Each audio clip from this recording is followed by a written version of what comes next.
Brad Paisley on 100.1 Moose FM. Morgan from the Fort St. John Public Library is joining me right now. How are you doing today? I'm doing really well, thanks. It's gorgeous outside, though. It is beautiful out there, but you know why I'm wearing a sweater? That's because the air conditioner in this studio, it makes the room really cold. Well, you can't have everything, I guess. Yeah, Cold inside, hot outside.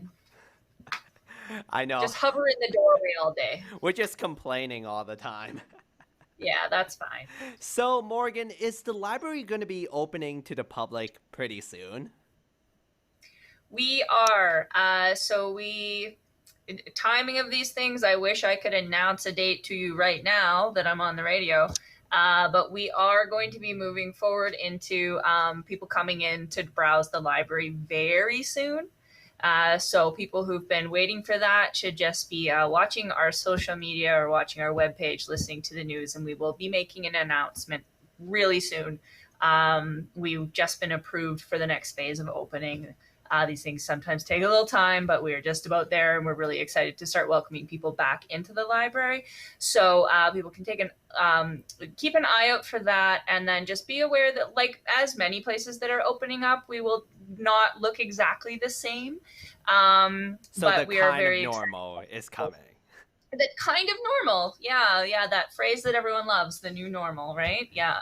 We're very excited to have that. But in the meantime, we are still continuing with our library takeout service, which a lot of people are really enjoying it. I think they're getting used to the having the librarians put all the books together for them and curate them and bring them to the door for them. So that is continuing as well. And I think we'll have a bit of a hybrid model for a while where you can still get your takeout or you can come on in and browse for books.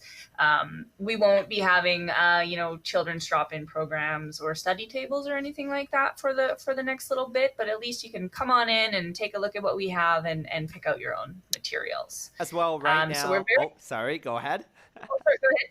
As well, right now, what is happening at the library?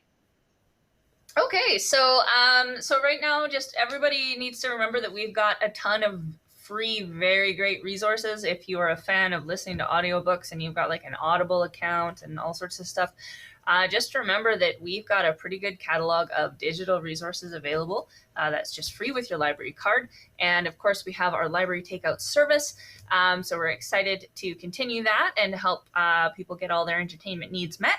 But coming up, I'm very excited. We're just announcing today that we're actually working with the Recreation Department of the city to deliver something called Choose Your Family's Adventure #1.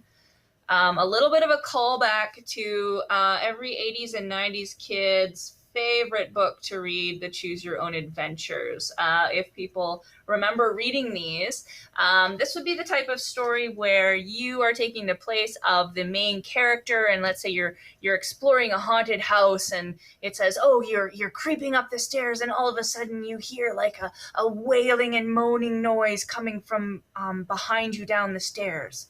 And then it'll say, what do you do? If you go down and check out the noise, turn to page 14. If you run up the stairs to try to get away from the noise, turn to page 24.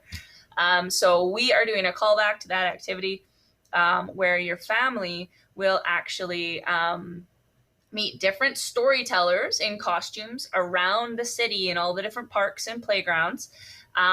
You'll go to a storyteller and they'll tell you part of the story, and then when it's time to move on, they will give you and your family some choices, saying, "Oh, do you follow the stomping noise? Or do you follow the laughter and the music? Where do you want to go?" And you can make a choice, and then they'll tell you which new park or playground or walking trail you need to go to find the next part of your story. So it's a little bit of a staycation in town. You can do it walking, on a bike, in a car. It's for all ages, family event, and it's completely free, and you don't need to register in advance. You're just going to go to one of the 3 starting locations that will all be on the posters and the different information you can find for that. So we're just releasing all the information for that, but we're very, very excited. We're going to have some great volunteers and staff all dressed up in really fun costumes. So if you're out and about on August 21st, You do not need to register in advance. You need to just give yourself about an hour or more to complete your story. And it's just from 3 until 7 in the evening. So it's kind of a fun social and physical distance type of adventure around town. Because we're not all gathering in one spot. You're going to go and move individually, all spread out as different families. So we're really excited as this being a fun opportunity to do something together and apart. It will definitely keep the kids busy, especially for this summer. Yeah, absolutely. So I know a lot of us are we're missing a lot of our usual annual activities. Like we like to go to, the fall fairs and rodeos and things like that. So a lot of these things have to take a break. But we're trying to find some ways of gathering in smaller groups and still having a lot of fun out there. And where can people find more details? So they can find more details about this event at fsjpl.ca, and the Facebook event for it is just about to go out, probably as soon as I get off the radio. Morgan, always amazing to have you here. Thanks a lot. Good to see you, Bernard. Take care. Community interviews are brought to you by Fort City Chrysler. Movie in a Park